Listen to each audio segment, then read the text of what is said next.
Mendekati Lebaran, PO Bus Damri Palembang mengalami peningkatan jumlah penumpang sebanyak 50% dibandingkan hari biasanya.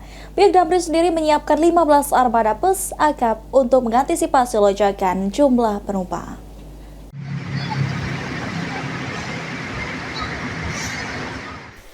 Mendekati Lebaran, PO Bus Damri Palembang mengalami peningkatan jumlah penumpang.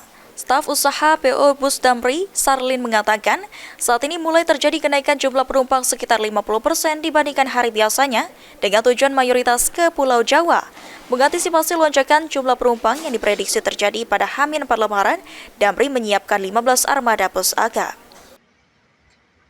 Untuk mendekati Lebaran ini, ada nggak peningkatan penumpang masuki Lebaran ini, Pak? Kalau untuk Lebaran ini kita untuk Palembang Jakarta tidak ada kenaikan penumpang. Untuk penumpang nggak ada kenaikan. Untuk ke Pulau Jawa kita ada kenaikan. Itu sebesar 50% dari setiap harinya. Dari pihak Damrinya sudah menyiapkan berapa banyak bis ya, Pak? Kalau untuk penyiapan Damri ini kita tergantung jumlah penumpang.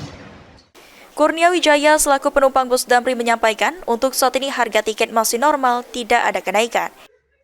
Pak, sebelumnya Pak, untuk harga tiket Damri ini kedepannya ada kenaikan apa tidak, Pak? Tidak ada kenaikan, normal seperti biasa. Untuk fasilitasnya apa ada kenyamanan apa tidak selama menggunakan Damri ini, Pak?